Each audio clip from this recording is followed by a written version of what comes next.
नमस्कार, मैं रविश कुमार। जब तक आतंकवाद का चेहरा नकाब से ढका होता है वो क्रूर तो लगता है, लेकिन जब नकाब हटता है तो उससे भी क्रूर हो जाता है, क्योंकि तब आप देख पाते हैं कि कैसे फर्जी मजहबवाद और राष्ट्रवाद के नाम पर नौजवानों को आग में झोंका जाता है। आतंकवाद राष्ट्रवाद का चोर रास्ता है। बुधवार को जो आतंकवादी पकड़ा गया है उसका चेहरा पाकिस्तान और पूरी दुनिया को दिखाया जा सकता है। घटना नेशनल हाईवे नंबर 1 यानी जम्मू श्रीनगर हाईवे पर दारसू के पास की है। पकड़े जाने से पहले 2 आतंकवादियों ने उस बस पर हमला कर दिया जिससे सीमा सुरक्षा बल के जवान जा रहे थे। इनकी गोलियों से 11 जवान घायल हो गए, 2 जवान शहीद हुए।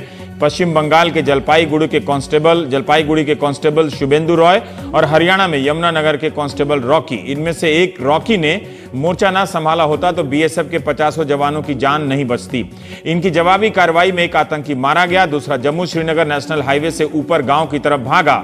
रास्ते में कुछ लड़कों को AK-47 के जोर पर कहा कि भागने का रास्ता बताओ, बट से मारा भी। रास्ते में आतंकवादी को भूख लगी तो लोगों ने खाना भी खिलाया। जब पुलिस वाले पास आते दिखे तो आतंकवादी घबरा गया और कहने लगा कि मुझे जाने दो, फरार होना है। बस मौका देख एक ने राइफल पकड़ी और दूसरे ने गर्दन दबाकर दबोच लिया। चेहरा नकाब से ढका हुआ है, लेकिन साथ लेकर गांव के लोग चले आ रहे हैं। इस दृश्य में उसमें हिंदू मुसलमान सब हैं। अक्सर आतंकवाद के नाम पर हिंदू मुसलमान की राजनीति हो जाती है और बहुत सारे बेरोजगार इस मामले में PhD घूम रहे हैं, वो प्रतिक्रिया देने लगते हैं। लेकिन गांव के लोगों ने पाकिस्तान मुर्दाबाद और नवाज शरीफ मुर्दाबाद के नारे लगाए। पकड़ने वाले युवकों के नाम जो पता चल रहे हैं वो विक्रमजीत है, राकेश कुमार है और एक इमरान है। दारसू से 5 किलोमीटर दूर है इनका गांव, जिसका नाम है छिलडी। इस गांव में हिंदू मुस्लिम दोनों रहते हैं। कासिम उस्मान नावेद, जैसे जैसे खबर आ रही थी नाम बदल रहा था। रहने वाला है पाकिस्तान के फैसलाबाद के गुलाम मोहम्मदाबाद का। न्यूज चैनलों पर फ्लैश होने लगा कि कसाब के बाद दूसरा आतंकवादी पकड़ा गया है। इकोनॉमिक टाइम के अखबार जो है उससे जुड़े रक्षा मामलों के पत्रकार मनु पबी ने ट्वीट करके हैरानी जाहिर की कि टीवी वाले इसे कसाब पार्ट 2 कैसे कह रहे हैं। पिछले ही साल भारतीय सेना ने 44 आतंकवादी पकड़े हैं जिंदा। दूसरों की क्या कहें, खुद मैंने भी टीवी पे फुटेज देखकर सोचा कि कसाब के बाद दूसरी बार ऐसा हुआ है। मनु पबी ने कहा कि पिछले ही साल भारतीय सेना ने इस इलाके से 44 आतंकवादियों को पकड़ा है, लेकिन सेना इन्हें पकड़कर नुमाइश नहीं करती, उनसे जानकारी इकट्ठा करती है, फिर जो करना होता है वो करती है। लेकिन जैसे ही नकाब हटाया गया तो उसका जो चेहरा दिखा वो पूरी दुनिया के लिए सबक है। पकड़े जाने पर इसके चेहरे का हाव भाव बता रहा था कि अब तो कोई चारा नहीं, शायद उसी वजह से बेखौफ भी हो गया।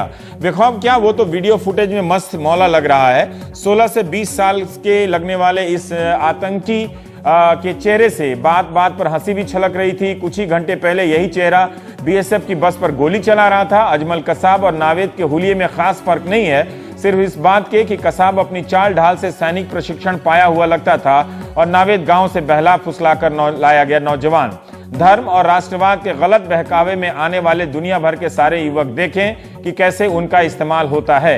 वे मार दिए जाते हैं और पकड़े जाने पे ना तो उनका मुल्क काम आता है ना मजहब। नावेद के 2 भाई हैं, एक जेसी यूनिवर्सिटी में लेक्चरर है और एक भाई होजरी का बिजनेस करता है। एक बहन भी है और जो मार दिया गया उसका नाम नुमान बताया गया, नूमी उसे कहते हैं और बहावलपुर का रहने वाला है। दोनों लश्कर तैयबा के हैं और 2 दिन पहले से भारत की सीमा में आए हैं। कोई कह रहा है कि 12 दिन पहले आ गए थे। पकड़े जाने के बाद आतंकवादी और गांव वालों की बातचीत की वीडियो रिकॉर्डिंग टीवी स्क्रीन पर चलने लगी सारे चैनलों पर। गांव वालों ने इस आतंकवादी से पूछना शुरू किया तो कहने लगा कि मैं आपके हाथ में पकड़ा गया हूं जी, आप जाने। वीडियो रिकॉर्डिंग बहुत साफ नहीं है, इसलिए कुछ जवाब समझ में नहीं आता। कुछ जवाब आतंकी नावेद ने बताया कि दोनों पाकिस्तान से आए थे। जब गांव वालों ने पूछा कि ट्रेन से आए या बस से, तो हंसते हुए जवाब देता है कि कौन सी ट्रेन बस आती है, अगर ट्रेन बस आती होती तो इधर आ जाते, जंगल जंगल आए हैं। गांव वालों का व्यवहार काबिले तारीफ तो है ही, उससे भी कमाल है इनका व्यवहार आतंकवादियों को पकड़ने के बाद। ना तो मारो मारो का नारा लगा रहे थे, ना ही उसके साथ धक्का मुक्की कर रहे थे। किसी ने पूछा कि लोगों ने पूछा कि खाना पीना कौन देता है, खिलाता पिलाता कौन है आपको, तो नावेद ने जवाब दिया कि खाना पीना क्या है जी, जिस घर में घुसा खा लिया। फिर लोगों ने पूछा इतने घंटे कहाँ रहे, तो आतंकी ने कहा कि रहे तो कहीं नहीं, पाकिस्तान से भी आए थे, जंगल में बॉर्डर से 2 दिन पहले। फिर लोगों ने पूछा कहां से आए हैं, तो आतंकवादी बोलता है कि बॉर्डर से। फिर हम नीचे उतरे सड़क पर जम्मू की ओर, इधर उधर से गाड़ियां भी पकड़ी। लोग पूछते हैं कि क्या तार काट के आए, तार के पास कोई आर्मी वार्मी नहीं थी, तो आतंकी ने जवाब दिया कि जी पोस्ट थी उनकी, ना तार नहीं काटे, हमारे पास क्या था जो तार काटते, ऐसे ही घुसे चले आए। लोगों ने पूछा कि आपका आगे का प्लान क्या था, तो आतंकी बोलता है पकड़ा क्यों, आगे क्या करना है देखो अभी। लोगों ने क्या क्या श्रीनगर जाना था आपको? आतंकी ने कहा कि ना ना, इधर उधर का पता नहीं क्या इलाका है, कौन सा इलाका है। मैं तो सोच रहा था कि इस बातचीत की, इस वीडियो को पूरी दुनिया को दिखाया जाना चाहिए, खासकर आतंकी घटना के बाद पुतला दहन करने वाले और आक्रामक नारे लगाने वाले हमारे नेताओं और उनके भोले भाले कार्यकर्ताओं को। लेकिन वरिष्ठ पत्रकार शेखर गुप्ता ने सारा मजा खराब कर दिया। उन्होंने ट्वीट कर दिया कि मुझे लगा कि मैं आतंक के मामले पर उसके बाद ना ही बोलूं तो ठीक रहेगा।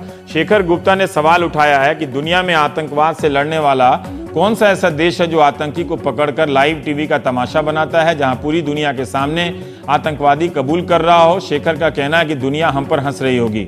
पूर्व मुख्यमंत्री उमर अब्दुल्ला ने कहा कि उधमपुर का इलाका आतंकवाद से मुक्त हो चुका था, मगर पीडीपी और बीजेपी शासन के दौरान राज्य में आतंकी हमलों में तेजी आई है।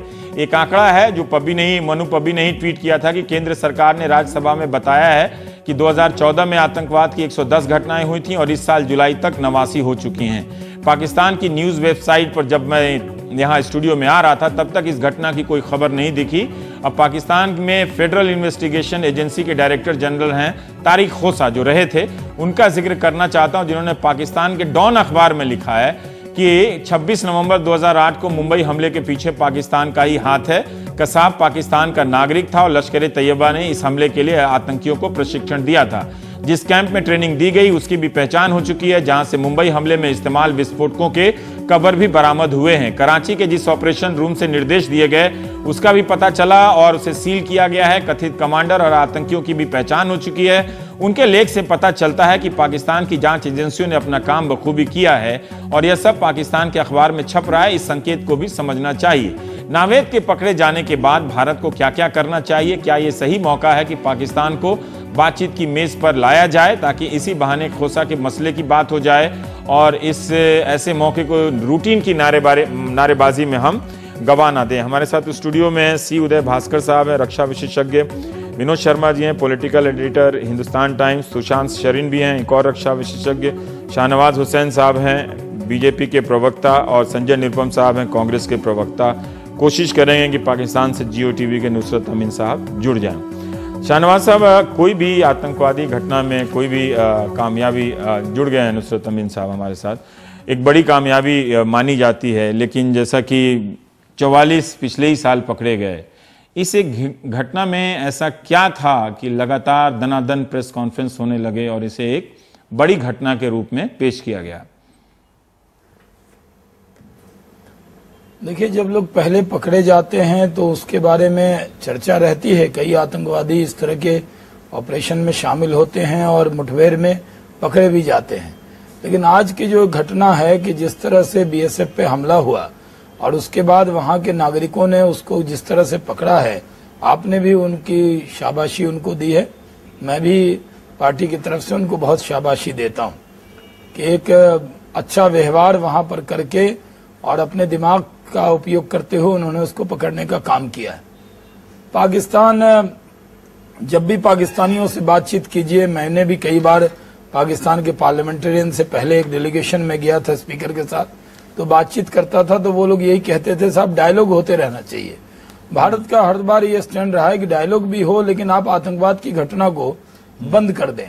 लेकिन पाकिस्तान के अंदर जो नेतृत्व जो कहता है और वहां की आर्मी और आईएसआई जो कहती है वो पूरी तरह अलग अलग है। वहां की सरकार बातचीत की बात करती है और वहां की आईएसआई और आर्मी भारत के खिलाफ साजिश रचती है। इसी का नमूना है कि जब प्रधानमंत्री नरेंद्र मोदी जी और नवाज शरीफ साहब की मुलाकात हुई, हमारा आतंकवाद के खिलाफ सख्त रवैया है, ये पाकिस्तान और उसकी आर्मी भी जानती है। बॉर्डर पर जब भी कभी गोले बरसते हैं उसका जवाब भी मिलता है। इस बार उन्होंने कहा कि आतंकवाद कहीं भी हो, भारत की सरजमी पर या पाकिस्तान की सरजमी पर, हम उसकी निंदा करेंगे। तो बातचीत की बात थी कि सार्क में प्रधानमंत्री जाएंगे, नेशनल सिक्योरिटी एडवाइजर बैठ लें, एक दूसरे से बात कर लें और बात के बाद डायलॉग की बात होगी। लेकिन मुझे रक्षा मंत्री का मैं ट्वीट देख रहा था, मिला नहीं, हो सकता है उन्होंने किया हो, कहीं गुम हो गया हो। प्रकाश जावड़ेकर जी ने कहा कि बहुत दिनों बाद हमने जिंदा आतंकवादी पकड़ा है, ये जबरदस्त कामयाबी है, जिसके बाद आतंकवादी के पाकिस्तान से जुड़े होने का सबूत मिलेगा। तो इस तरह से तो हम बहुत पकड़ते रहते हैं, ये भी एक बड़ी कामयाबी है। कि मैं ये जानना चाहता हूं कि इस पकड़ने के बाद मतलब आज जिस तरह से पकड़ा गया है, और सचमुच ये कमाल की बात है कि नागरिकों ने मिलकर पकड़ा है, मेरे ध्यान में नहीं है और मैं इस विषय को कम जानता हूं। विनोद जी हैं यहाँ पर और हमारे जो रक्षा विशेषज्ञ हैं वो बताएंगे। आप बताइए कि हम हासिल क्या करने वाले हैं नया, जो हम उधमपुर, जो हम गुरदासपुर से नहीं हासिल कर रहे थे, या इसके बाद इससे और क्या हासिल कर सकते हैं? देखिए रवि जी, कई बार पाकिस्तान में जब भी यहाँ कोई घटना होती है तो पाकिस्तान के पास एक रटा रटाया बयान होता है कि भारत के लोग खुद ही इन कामों को कर रहे हैं। और इस तरह के जो फाइनेटिक लोग हैं वो मुंबई के हमले को भी फर्जी बताते हैं, वो लोग संसद के हमले को भी फर्जी बताते हैं। लेकिन मुंबई के हमले में जब अजमल आमिर साहब पकड़ा गया तो पाकिस्तान एक्सपोज हुआ। आज भी जिस तरह से उनका ये आतंकी पकड़ा गया है, आप उस जहनियत पर जाइए। देखिए आज अगर हम इसको डिबेट करेंगे कि मानसिकता क्या है, उनकी मानसिकता, जब आप उसका इंटरव्यू में देख रहा था, जब वो बोल रहा था अल्लाह के लिए कर रहा हूँ, मारे जितना मार सकते हैं मारो, जहनियत पूरी तरह बदल दी गई है। वहां एक सिस्टम है जो भारत के खिलाफ लोगों को भड़काने का काम करता है, और एक जिंदा आतंकवादी पकड़े जाने से हमारा पक्ष मजबूत हुआ है। हमने पहले भी कोशिश की थी कि पाकिस्तान के इशू को अंतर्राष्ट्रीय स्तर पर उठाया जाए, उठाते भी हैं। चाइना ने कई बार उसमें वीटो करके चाइना ने दखल दिया, लेकिन आज की घटना के बाद हम पाकिस्तान के सामने एक और सबूत दे सकते हैं, इसलिए ये महत्वपूर्ण है। तो संजय निरुपम जी, इसके लिए तो जरूरी है कि सबूत देने के लिए कि आप ये कहें सरकार से कि बातचीत करें, बातचीत होगी तभी तो शाहनवाज जी वहां पर सबूत देंगे। तो आपको लगता है कि ये वो मौका है जिसके जरिए हमें बातचीत शुरू कर देनी चाहिए पाकिस्तान से? संजय रवि, सबसे पहले तो मैं सेना के जवानों को, बीएसएफ को और गांव के नागरिकों को बहुत बहुत बधाई दूंगा कि एक पाकिस्तानी टेररिस्ट को उन्होंने पकड़ा, दबोचा।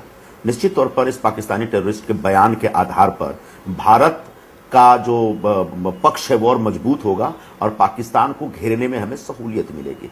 लेकिन बड़ा विषय यह है कि पाकिस्तान के साथ जो हमारा एक रिश्ता है, उस रिश्ते में एक हमेशा हमारी भूमिका रही है कि जब तक पाकिस्तान आतंकवाद से तौबा नहीं करता तब तक बातचीत बहुत फ्रूटफुल नहीं होगी, रचनात्मक नहीं होगी, कंस्ट्रक्टिव नहीं होगी। अभी हाल में उफा में जो ज्वाइंट स्टेटमेंट आया उसमें नवाज शरीफ साहब ने इस तरह का एक घोषणा किया, वादा किया कि हम कोऑपरेट करेंगे। मैं देखता हूं कोऑपरेशन नहीं हो रहा। पिछले 5 दिनों में 11 बार सीज फायर वायलेशन हुआ, एक हफ्ते में दूसरा आतंकवादी हमला है। पिछले 1 साल में लगभग 800 बार सीज फायर वायलेशन कर चुका है पाकिस्तान। ऐसे में कहीं ना कहीं पाकिस्तान की नीयत जो हमेशा खराब रहती है वो और भी खराब होती दिख रही है। पाकिस्तान 3 तत्वों को यूज करता है हमारे खिलाफ, एक आईएसआई, दूसरा उसकी आर्मी और तीसरा ये आतंकवादी। इन आतंकवादियों के खिलाफ पाकिस्तान को सख्त कार्रवाई करनी पड़ेगी, ये हमारी पहली और आखिरी शर्त होनी चाहिए। और जब पाकिस्तान इन आतंकवादियों के खिलाफ सख्त कार्रवाई करेगा और आतंकवादी ठिकानों को नष्ट करेगा, तभी मुझे लगता है कि बातचीत का कोई एक फ्रूट, एक नतीजा निकल के आएगा और उससे भारत और पाकिस्तान के संबंधों को एक नया आयाम मिलेगा। वरना आज जो दिख रहा है कि मोदी जी कभी साल की, कभी साड़ी की, एक अपनी डिप्लोमेसी तो कर रहे हैं, हमेशा कभी बोलते हम नहीं मिलेंगे, कभी मिलेंगे। कहीं ना कहीं एक कंफ्यूजन दिख रहा है पाकिस्तान को लेकर के, उनकी अपनी सोच में एक ढीलापन दिख रहा है, कहीं ना कहीं एक लचर सा एक पाकिस्तानी उनकी सोच में आपको कैसे ढीलापन दिख रहा है? मतलब आज तो कहेंगे कि वो पकड़ा गया है, बहुत दिनों के बाद जिंदा आतंकवादी पकड़ा है। वैसे प्रकाश जी को नहीं मालूम होगा कि 44 पकड़े गए थे। हाँ रवीश बाबू, ये बहुत दुर्भाग्यपूर्ण बात होगी अगर बीजेपी या सरकार इस आतंकवादी को पकड़ने का श्रेय अपने हाथ में। ये बहुत दुर्भाग्यपूर्ण बात होगी अगर भारतीय जनता पार्टी के लोग अपना पीठ थपथपाएं और इस पर राजनीति करें। उस आतंकवादी को पकड़ने का पूरा श्रेय आर्मी के जवानों को जाता है। इसमें कृपया करके पॉलिटिक्स देखने की जरूरत नहीं और कोई पॉलिटिकल ब्राउनी पॉइंट स्कोर करने की जरूरत नहीं है। हाँ, उस आतंकवादी के बयानों से निश्चित तौर पर भारत का पक्ष मजबूत होगा, मैं दोबारा कह सकता हूं। ठीक, लेकिन ओवरऑल प्रधानमंत्री नरेंद्र मोदी की भूमिका पाकिस्तान के संदर्भ में जैसी अपेक्षा की गई थी उतनी सख्त नहीं दिख रही है, ये एक सच है। ठीक है, हमारे साथ सुशांत हैं, सुशांत सरीन है। सुशांत, जब आप स्क्रीन पे इस पूरी घटना को देख रहे थे लाइव, आप लोग तो ऐसी घटनाओं के बारे में, उन घटनाओं के बारे में भी उन पर नजर रखते हैं जिनको हम कवर नहीं करते हैं। क्या आप भी उसी तरह से उत्साहित थे कि ये एक बड़ी कामयाबी है जिससे अभी जो कई स्तरों पर बातचीत का जिक्र हो रहा है पाकिस्तान से कि राष्ट्रीय सुरक्षा सलाहकार वगैरह मिलेंगे, फिर उसके बाद मुलाकात, जो बड़ी वाली मुलाकात है उसकी कोई भूमिका तैयार होगी, उसकी दिशा कोई इस घटना से बदलती नजर आ रही है आपको? नहीं, मेरे ख्याल मुलाकात तो होगी, और वो मुलाकात इस करके होगी। वैसे तो मैं, मेरे ख्याल संजय निरुपम मेरे से पहले बोल रहे थे, मैं उनसे इस बात पर तो सहमत हूं कि अगर हमने पाकिस्तान से बात करनी है तो सिर्फ आतंकवाद पर बात करनी है, और आतंकवाद जब तक पाकिस्तान रोकता नहीं है तो बाकी सारे मुद्दे जो हैं वो आगे बढ़ नहीं पाएंगे, तो उन पर बात करने का कोई मतलब भी नहीं है। यहां तक तो मैं संजय निरुपम जी से सहमत हूं, लेकिन जहां पर मेरी थोड़ी सी असहमति है वो ये है कि अब जो राष्ट्रीय सुरक्षा सलाहकारों के बीच में मुलाकात होगी वो केवल एक केंद्र बिंदु पर होगी, और वो है आतंकवाद का बिंदु। जिसने भी वो ऊफा की डिक्लेरेशन पढ़ी है, ये बिल्कुल साफ उसमें से आती है बात कि एक ट्रैक होगा जिसपे सिर्फ आतंकवाद पे बात होगी, जो राष्ट्रीय सुरक्षा सलाहकारों के बीच में होगी, और दूसरा एक ट्रैक है जो बीएसएफ और डीजीएमओस का होगा पाकिस्तानी अपने काउंटर पार्ट्स के साथ। तो मेरे ख्याल ये जो स्ट्रक्चर था, भारत बहुत अरसे से, और मैं इसको कांग्रेस और बीजेपी की राजनीति से की चश्मे से नहीं देखता, मैं इसको भारत के नजरिए से देख रहा हूं कि ये बहुत अरसे से भारत की सरकार की ये कोशिश थी कि इस मुद्दे पर इस बात को लेकर आया जाए ताकि इस पर कोई पेशरफ्त हो। अब क्या पेशरफ्त होगी या नहीं होगी, मुझे नहीं लगता होगी, क्योंकि आपको याद होगा कि कसाब के पकड़ने जाने के बाद या बाकी जितने और पाकिस्तानी आतंकवादी भारत में पकड़े गए हैं और रंगे हाथ पकड़े गए हैं, उसके बावजूद कोई हमारे को कोई ठोस नतीजा उससे निकलता हुआ नजर नहीं आया। और ये मैं आपको अभी कि पाकिस्तान में साजिशी थियोरीज अभी गढ़ी जाएंगी कि कैसे ये एक फॉल्स फ्लैग ऑपरेशन था, कैसे ये व्यक्ति जो था बहुत वर्ष पहले कभी भारत में लापता हो गया था और फिर सडनली इसको निकाल लिया गया, वगैरह वगैरह। इस तरह की 5-6 थियोरीज उनकी पेट थियोरीज होती हैं। तो मेरे ख्याल एक लिहाज से सख्त शब्द का इस्तेमाल करूंगा, लेकिन एक बेशर्मी होती है जब आप रंगे हाथ पकड़े जाएं, और वो बेशर्मी हमारे को शायद अभी नजर आएगी।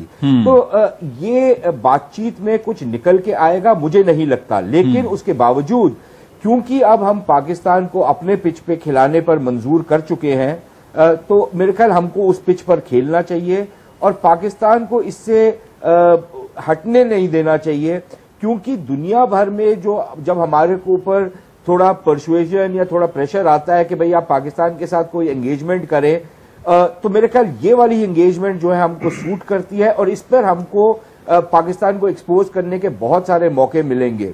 अगर पाकिस्तान इस वार्तालाप से कोई ठोस कदम उठाना शुरू करता है और हमारे को सिर्फ उनके बयानात पर नहीं जाना, क्योंकि अक्सर हम यही करते हैं कि पाकिस्तान में नवाज शरीफ बड़े अच्छे बयान देते हैं तो नवाज शरीफ पक्षधर हैं भारत के साथ बेहतर रिश्तों के।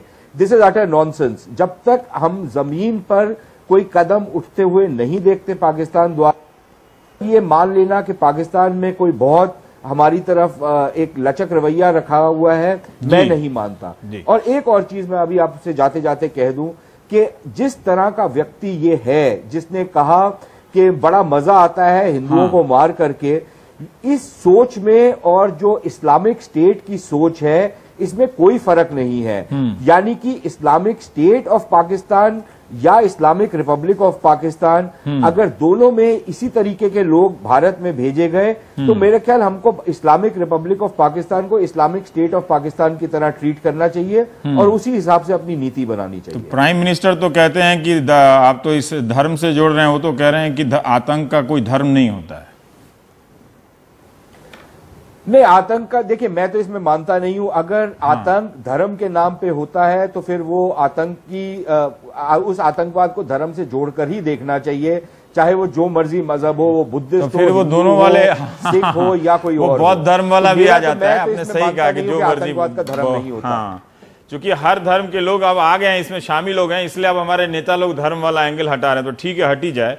पर नुसरत अमीन साहब, मैं ये आपसे पूछना चाहता हूं कि ये लड़का जो पकड़ा गया वो अपना अता पता पाकिस्तान का बता रहा है। क्या आपको नहीं लगता कि इस मामले में जो वो पता बता रहा है, खोसा साहब जैसे कह रहे हैं बहुत देर बाद कि कसाब पाकिस्तान का नागरिक था, और जब कसाब पकड़ा गया था तो मेरे ख्याल से, जहां तक मुझे याद है, आपके ही टेलीविजन चैनल ने अपनी रिपोर्टिंग के जरिए बता दिया था उसके गांव से कि उसका परिवार क्या है, कहाँ का रहने वाला है।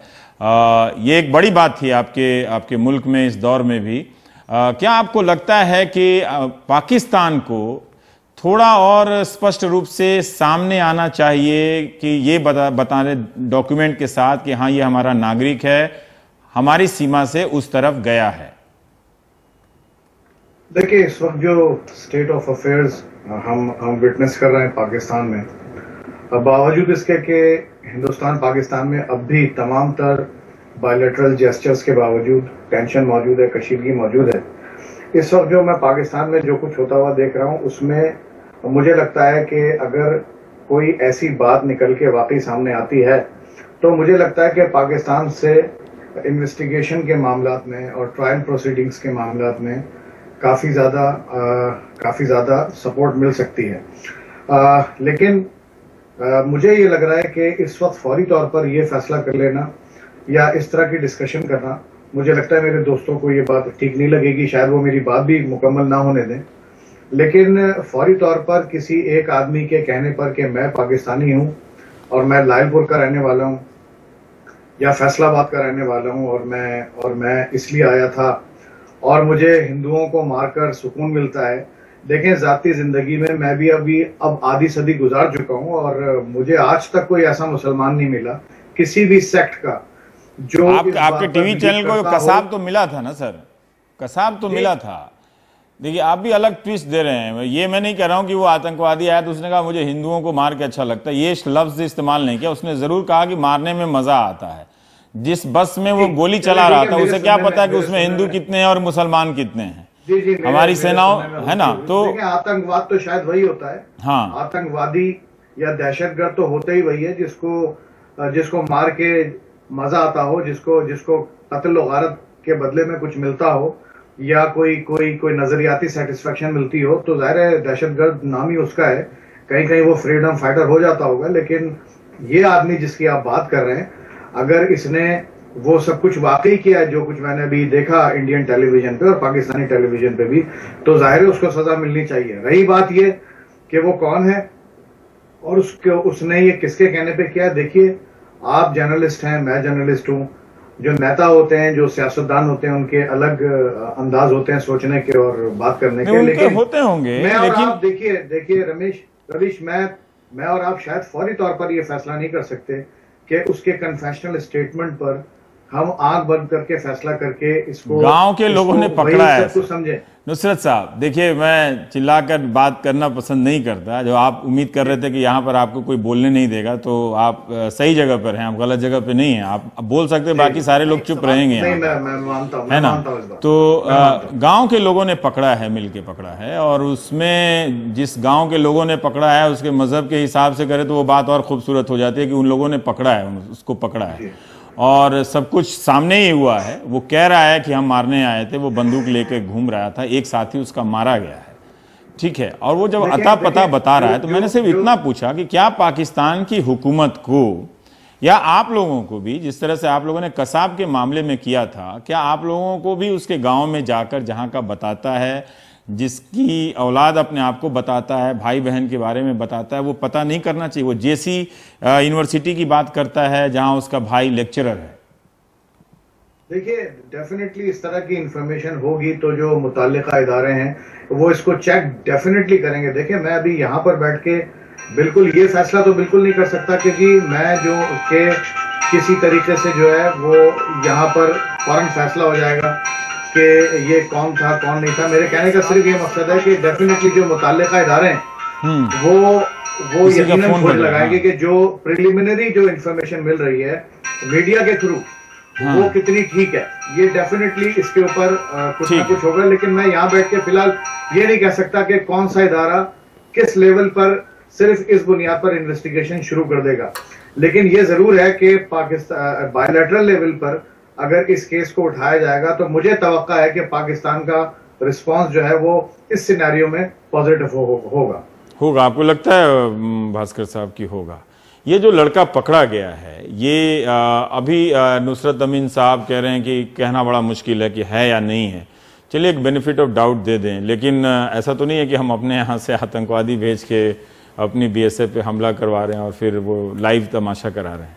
ये भी तो नहीं है। क्या तरीका हो सकता है सब जो सबसे सही इसको एस्टैब्लिश किया जाए? अगर इसी पे फोकस आया है, मान लेते हैं कि पिछले 44 आतंकवादी जो पकड़े गए उन पे फोकस नहीं है, उन्हें कसाब पार्ट 2 या पार्ट 3 नहीं कहा गया, अगर इसी को कहा गया तो इसके जरिए हम एस्टैब्लिश करने के लिए उन मैकेनिज्म को, मैं चाहता हूं हमारे दर्शक समझें कि वो क्या हो जिससे इसकी पहचान साबित हो और बिल्कुल मुकम्मल तरीके से बताया जा सके कि ये आपका है जो अभी इस वक्त हमारे कब्जे में है। सर, एक विश्लेषक के दृष्टिकोण से मैं यही कहूँगा कि अभी जितना भी हुआ है और जो खुलासा मीडिया में हर एक मिनट टू मिनट ये जैसे T20 क्रिकेट जैसे हो रहा है, हाँ, तो इतनी बार उसका नाम बदल गया कि हाँ, मैं समझता हूँ कि आज के आधुनिकता और इतना हमारे पास कम्युनिकेशन टेक्नोलॉजी और भारत पाकिस्तान के मीडिया के बीच में जो संबंध हैं कि जैसे खुलासा हुआ, जैसे आप बता रहे थे, ये कोई ऐसा अनजान व्यक्ति तो नहीं है। इनके परिवार के बारे में उन्होंने खुद जानकारी दी और एक खास मैं कहूँगा लिंक ये है कि उनके भाई जो हैं पाकिस्तान के कोई कॉलेज में लेक्चरर है, यानी कि ये किसी कोई अनजान गांव तो नहीं है। तो पाकिस्तान के कसाब मीडिया की तरह गरीब नहीं है, बिल्कुल, यानी कि कसाब के लिए काफी समय लगा, गांव कहाँ पे है पता क्या था। यहाँ पे स्पष्ट वो कह रहे हैं कि किसी एक कॉलेज में लेक्चरर हैं। तो अगर पाकिस्तान के हुकूमत या पाकिस्तान की मीडिया, जिसकी हम खूबी करते हैं कि कसाब के केस में आपको याद होगा सबसे पहले पाकिस्तान की हुकूमत ने कहा कि ये हमारा नागरिक ही नहीं है, तब भी वहां का मीडिया दिखा रहा था कि ये हमारा नागरिक है। हाँ। और दोबारा मैं कहूंगा कि पाकिस्तान के वो एक बहुत ही बहादुर जो टीवी रिपोर्टर थे, वो गांव तक गए और उन्होंने वहां खुलासा किया कि कसाब जो है वो पाकिस्तान का नागरिक है। और उसका लिंक आप देखिए खोसा साहब के आर्टिकल में, जहां उन्होंने साफ कहा कि पाकिस्तान की इसमें जिम्मेदारी है और यह हमारा दायित्व है कि हम इस केस को आगे बढ़ाएं, वो एक दायरे में है। तो जब आप पूछ रहे हैं कि वहां पे हम इस केस को किस प्रकार से आगे बढ़ा सकते हैं, एक ऑप्शन था हुकूमत के पास कि जैसे इनका नाम उन्होंने दिया है, कॉलेज में जाके पता कर रहे थे कि क्या ये व्यक्ति सही है कि नहीं, कि ये पाकिस्तान का नागरिक है, इसका नाम क्या है, इसका लास्ट वेयर अबाउट्स कहाँ पे थे, क्या किसी कैंप में गया था, बहावलपुर का था या मुरीदके में गया था। यानी कि ये काफी आसानी से आजकल के जमाने में मैं कह रहा हूं कि कुछ ना कुछ आपको लिंक मिल जाता, पता किया जा सकता है। मान लीजिए अभी पिछले 2-3 घंटे, जैसे स्टूडियो आने से पहले मैं भी देख रहा था, पाकिस्तान के 2-3 एक्सपर्ट जो हमारे चैनल पे भी आ रहे हैं, वहां के जो ब्लॉग्स हैं, एक प्रकार का धारणा बन रहा है कि ये पूरा जो है ये एक इंडिया का कॉन्स्पिरेसी है, कि ये जो नागरिक है ये पाकिस्तानी नहीं है, ये उनका एक षड्यंत्र है। जब खोसा साहब का लेख आ चुका है, उसके दूसरे दिन आप उसने डिनाइल में है एक तरह से, तो हमें शायद सबसे पहले मैं कहूंगा कि एक एनालिस्ट के दृष्टिकोण से मैं कहूंगा कि ये जो ऑपरेशन है, कि ये व्यक्ति को हमने जिंदा पकड़ लिया है, ये काफी अहम है, पर इसको जरूरत से ज्यादा इस वक्त मैं कहूंगा कि इंटरप्रेट नहीं करना चाहिए। और चाहे आप कसाब के साथ लिंकेज करें या किसी और प्रकार का इंटरप्रिटेशन, ये जल्दबाजी होगा। जब इंटरोगेशन खत्म हो जाएगा हमारे तरफ से भी, हम ये NSA लेवल टॉक्स के लिए जो तैयारी अभी हो रहा है, मैं कहूंगा कि हमारे पास जो एविडेंस है, जो सबूत है, वो काम में आ सकता है। क्योंकि अगर आप पाकिस्तान के साथ डायरेक्टली बातचीत नहीं करेंगे, फिर आपका विकल्प क्या है कि फिर आप थर्ड पार्टी के, ये कहा जाता ना, अगर ये मारा जाता तब राजनीतिक दल कहते कि बिल्कुल बात नहीं करना चाहिए। अब पकड़ा गया है तो मैं भी कह रहा हूं कि ये तो अच्छा मौका है कि बात करनी चाहिए। और आप ऑफिशियल लेवल पे उनके NSA के साथ इन सब चीजों के बारे में जो भी हमारे पास सबूत है, और मैं दोबारा कहूंगा पाकिस्तान के उस कॉन्स्टिट्यूएंसी, चाहे वो रावलपिंडी में हो या मुरीदके में, उनको सबूत की जरूरत नहीं है। सबूत तो आपने कसाब के समय पे भी दिया था। 6-7 साल के बाद नया हुकूमत है। तो हमारे लिए शायद ये एक मौका है अपने लिए कि हम टेररिज्म का जो घटना जब होता है, हम कैसे उसको संभालते हैं, what is the Indian response. और उसमें मैं जरूर एक बात जोड़ना चाहता हूं कि कई प्रकार के कमियां हैं हमारे ढांचे में। एक तो आप माफ कीजिए, आप मीडिया के बहुत वरिष्ठ एक सीनियर एडिटर हैं, पर मैं कहूंगा कि भारत की जो मीडिया है, खास टेलीविजन का, जिस प्रकार से हम इस केस को रिपोर्ट कर रहे हैं, जैसे मैंने कहा T20, वो मैं कहूंगा कि एक प्रकार से केस की डिस्टॉर्शन हो जाती है। दूसरा, हमारी जो चैनलों में तो आग वाग सब चल रहा है, भयानक भयानक। मैं तो लगा कि आज मैं परफॉर्म ही नहीं कर पाऊंगा, आज छोड़ देना चाहिए। कम से कम हम यहाँ बात तो कर सकते हैं और एक दूसरे को सुन भी सकते हैं। पर दूसरी बात, दर्शक कहेंगे कि वो जज्बाती नहीं हो रहा है कि India must teach a lesson to Pakistan and all that. वो मैं दोबारा कहूंगा कि आती नहीं मुझे। मैं बहुत ही अनएम्बिग्यूअसली कहना चाहता हूं कि इस प्रकार का जो इमोशन को उत्तेजित करना हर एक घटना पे, इसमें कोई शोभा नहीं है, ये भारत के हित में भी नहीं है, कुछ हासिल होता नहीं है, मतलब बिल्कुल आप नहीं। उस तरह और से एक लास्ट बात, पता नहीं और समय मिलेगा कि नहीं। नहीं हम आराम से कर रहे हैं, एक राउंड दूसरी मैं कहूंगा जो हमारी संवाद में जो कमी है, पिछले 3-4 घंटों में दोबारा हम इस घटना को एक प्रकार से एक पॉलिटिकल डायमेंशन दे रहे हैं, जो भारतीय, जो आप कहिए कि main opposition party Congress versus BJP, और ये बिल्कुल नहीं होना चाहिए, क्योंकि बार बार और कई बार आप ही के स्टूडियो में हमने ये विनती की कि जब राष्ट्रीय सुरक्षा का मामला होता है, एक प्रकार का सहमति होना चाहिए। मतभेद जरूर हो सकता है, अगर मतभेद होगा इसमें तो दोनों स्वागत ही कर रहे थे, कांग्रेस बीजेपी दोनों ने एक दूसरे को एक बातचीत के स्तर पर क्वेश्चन किया, पर इस घटना को लेकर तो इससे हमें बहुत, मैं कहूंगा, सतर्क रहना चाहिए। आप डेमोक्रेसी में पॉलिटिकल पार्टीज को मतभेद होना ये बहुत जरूरी है, ठीक है, पर इसको आप संसद में कीजिए, टीवी के माध्यम से मत कीजिए। तो संसद में तो नहीं हो पा रहा है। विनोद जी, मैं आपसे जानना चाहता हूं, जो नुसरत अमीन जो कह रहे हैं आप पाकिस्तान आते जाते रहे हैं, दूसरा स्पेक्टिकल तमाशा जिसकी बात हुई है, क्या आप सहमत हैं उदय भास्कर साहब से कि मीडिया ने एकदम रनिंग कमेंट्री दिखाकर, और या फिर स्टेट की तरफ से भी कि लोगों के बीच में उसे पकड़कर, जो शेखर गुप्ता ने मेरी पूरी शेखी खराब कर दी, मुझे तो लगा कि मैं भी कसाब पार्ट 3 कह दूं, कम से कम सारे एंकर इतने नंबर 1 हो जा रहे हैं, मेरा ही लिस्ट में नाम पीछे आ जा रहा है। तो मैं शेखर गुप्ता जी से मेरी बड़ी शिकायत है कि इस तरह का ट्वीट करके बिगाड़ देते हैं हमारे चांस को, लेकिन फिर भी मुझे ये लगता है कि आप उत्तेजित क्यों नहीं हैं, क्यों नहीं? मैं बिल्कुल उत्तेजित नहीं हूं, उम्र के कारण या इस घटना में ऐसे बहुत ऐसा है, मुझे उत्तेजना कभी नहीं होती है, क्योंकि मैं समझता हूं कि भारत को अपनी डिप्लोमेसी और अपनी आतंकवाद से लड़ाई वो साइलेंसर लगा के लड़नी चाहिए। जो बंदूक साइलेंसर लगा के चलती है उसका पता नहीं चलता कि किस हाथ से गोली निकली है और किस जगह गई है।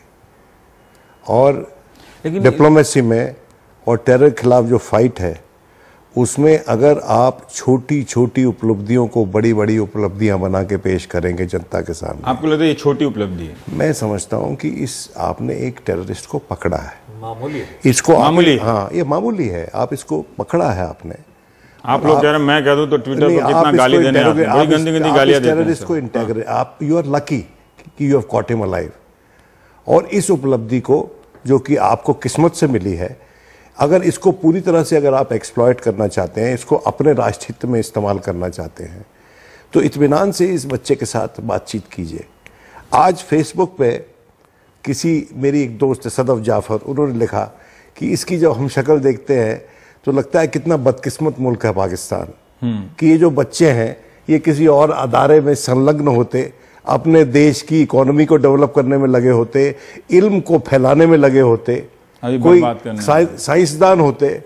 तो अगर मेरे दोस्त जो पाकिस्तान से बैठे हुए हैं, कहा कि एक फर्जी मेरे दोस्त जो पाकिस्तान से बैठे हुए हैं, चक्कर में तो नौजवानों को कम से कम नहीं पढ़ना चाहिए। तो ये उनको कह देना चाहिए हमारे देश में बड़े बुजुर्ग है वही डील करें, हम थोड़ा देखिए पाकिस्तान, ये बात सच है कि पाकिस्तान में ऐसे कई इदारे हैं जिनका नुसरत ने कहा कि कैसे मान लें कि वो पाकिस्तान, देखिए उनको हम मनवाएंगे ना हमारे नेशनल सिक्योरिटी। अब ये कहना कि नेशनल सिक्योरिटी, मुझे बड़ी खुशी है कि आज इस पैनल पे सब कह रहे हैं कि बातचीत होनी चाहिए। मैं तो शुरू से कहता हूं कि बातचीत होनी चाहिए, अगर ये नहीं भी पकड़ा जाता तो बातचीत होनी चाहिए थी तब। तारिक खोसा ने अगर डॉन अखबार में, which was founded by Mohammad Ali Jinnah, इस अखबार का दफ्तर हुआ करता था दरियागंज में, ये जिन्ना साहब का बनाया हुआ अखबार है और ये सबसे ज्यादा क्रेडिबल अखबार है पाकिस्तान का। उसमें तारिक खोसा ने एक आर्टिकल लिखा है जो कि पीपीपी रिजीम में एफआईए के अध्यक्ष बने थे जब ये हमारा मुंबई का पतन हुआ था उसके बाद। मैं समझता हूं कि अगर उन्होंने आर्टिकल लिखा है और वो इस्टेब्लिशमेंट में एक आला, पाकिस्तान की जो इस्टेब्लिशमेंट है, जो परमानेंट एंटिटी माना जाता है जिसको, उसमें एक आला ओहदे पे थे, मैं नहीं समझता कि it was a one of act. उन्होंने जरूर बातचीत की होगी। हमको ये बेनिफिट ऑफ डाउट भी देना चाहिए कि क्या इस आर्टिकल को लिखने के पीछे कुछ ये सोच भी शामिल है कि शायद हमको ये मानना चाहिए कि जो हमारे यहां से हो रहा, और देखिए यही सोच का एक प्रोडक्ट था जो 2004 में वाजपेयी और मुशर्रफ साहब के बीच में जो जॉइंट स्टेटमेंट थी, जो इस्लामाबाद से निकली थी।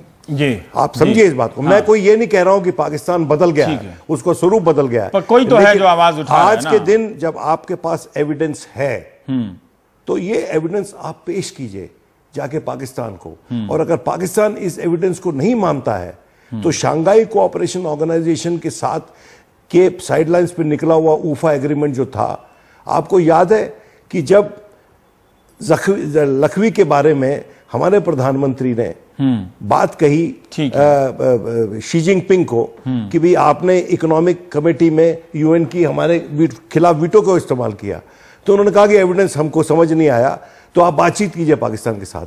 तो जो लोग हमको प्रोत्साहित कर रहे हैं कि हम बातचीत करें, क्या हम यही एविडेंस उनके सामने भी नहीं रख सकते? ये थर्ड पार्टी इंटरवेंशन नहीं होगी, लेकिन जो लोग हमको प्रोत्साहित कर रहे हैं कि हम बातचीत करें, और अगर हमारे पास आज के दिन एविडेंस है और ये मौका है कि बातचीत होने वाली है, तो वहां पर ये मेज पे ले जाके रख दें सामने एविडेंस।